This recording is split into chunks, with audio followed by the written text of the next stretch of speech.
Oke teman-teman, banyak yang nanya dan banyak juga yang belum paham bahwa kita dapat hasil dari staking origin ini gimana caranya gitu kan.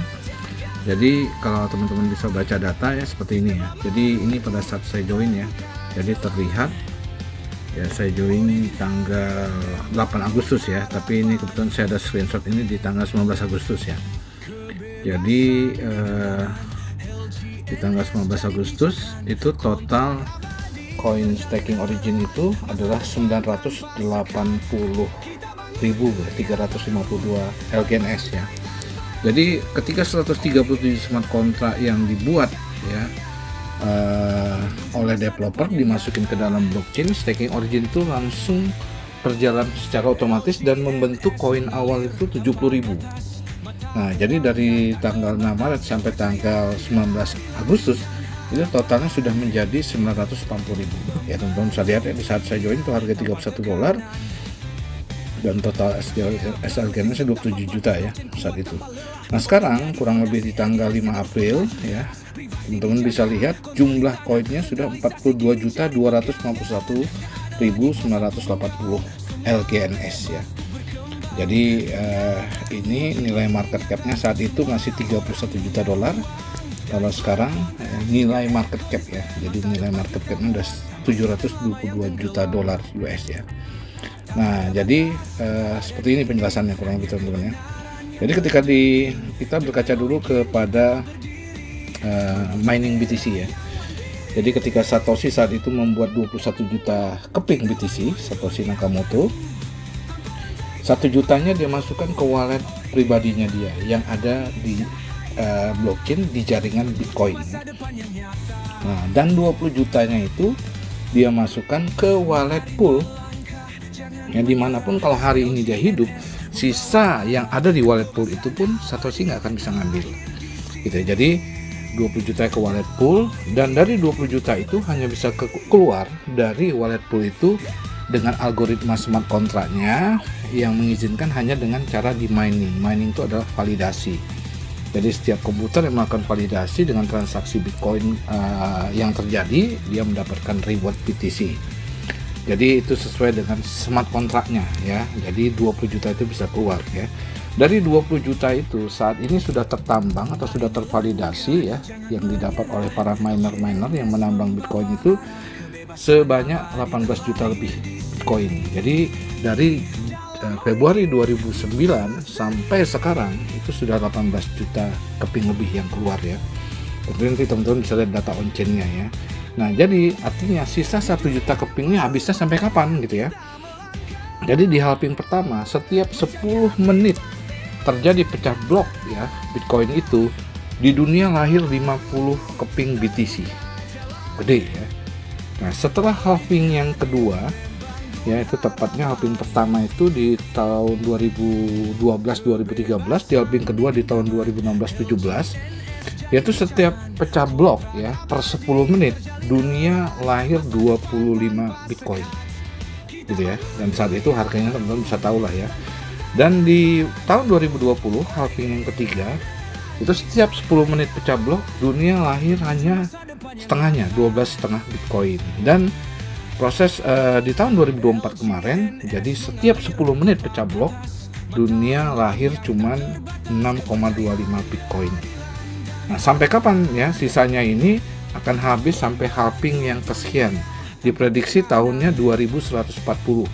Jadi di halving yang sekian jumlah BTC sekian 0.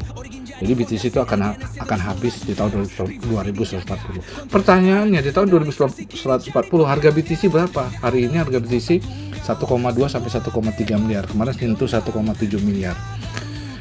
Nah, jadi pada saat orang-orang yang mendapatkan mining BTC secara gratis ya, saat mereka mendapatkan ya 50 BTC itu lahir di dunia, mereka dapatkan sekiannya, itu nilainya nggak ada artinya saat itu. Tetapi sekarang dengan 0,0 sekian BTC aja nilainya udah ratusan juta gitu. Nah, jadi ini yang dinamakan proses transaksi full blockchain. Artinya ketika Satoshi itu pun hidup, dia nggak akan bisa mengintervensi, memberhentikan, menyetop mining BTC sampai tahun 2140 baru berhenti, tidak ada mining lagi karena BTC sudah nol. Nah, jadi ini yang dinamakan proses transaksi full blockchain. Nah, begitulah yang terjadi pada staking origin ya. Jadi di staking origin, dari 137 smart contract yang dimasukin ke dalam blockchain oleh 5 developer ini, gitu ya, staking ini langsung berjalan otomatis tanpa dia bisa intervensi lagi. Ini yang membuat staking origin laku keras, fenomena di seluruh dunia. Karena para staker-staker yang paham, ngerti dan mengambil itu. Dan langsung dari 137 smart contract membentuk coin supply itu saat itu 70.000 LGNS. 70.000 LGNS sekarang ya, tanggal sekarang nih 5 April gitu ya, sudah 22 juta LGNS. Jadi ketika kita mendepositkan dana kita untuk melakukan staking atau validasi, hasil staking yang kita dapatkan itu adalah LGNS. Nah, LGNS ini ketika menjadi duit, kita rubah menjadi yang namanya DAI ya. Kita swap DAI adanya di mana? Adanya di QuickSwap. Nah, setelah jadi DAI di token Pocket ya, karena kita sudah unstake, kita swap setelah menjadi DAI itu kita oper ke Binance, ke Indodax dan kita rubah menjadi USDT. Itu ada prosesnya di exchange crypto. Nah, dari USDT kita withdraw masuk ke rekening kita. Prosesnya seperti itu. Ya, jadi teman-teman bisa lihat ya. Ini real data ya. Ini saya ambil, saya screenshot dari HP kami yaitu ya, tepatnya 19 Agustus. Real supply-nya saat itu baru 980.000 ya LGNS. Jadi sekarang dengan masuknya deposit USDT dirubah menjadi DAI di swap ke LGNS, dia bertambah sendiri. Nah, pertambahan ini tidak menggunakan Pertamax Turbo, nggak menggunakan Pertalite, nggak ada biaya transportasi, nggak ada biaya operasional, tidak menggunakan harus makan gado-gado dulu. Pertambahan ini secara otomatis angka bertambah. Inilah yang namanya amazing dalam dunia staking. Staking ini bukan trading, bukan investment.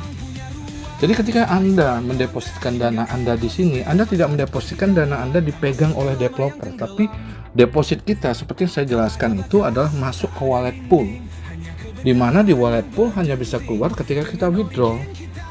Nah, pada saat kita tarik, kita withdraw, stok untuk ya menjadi rupiah berawal daripada LGNS ini yang akan berkurang ketika kita withdraw. Nah, itulah semua nanti akan bisa dilihat di DEX Screener. Jadi pada saat kita melakukan jual, ya, mungkin transaksi di dalam blockchainnya dengan jaringan Polygon kita nggak bisa lihat, tetapi ada aplikasi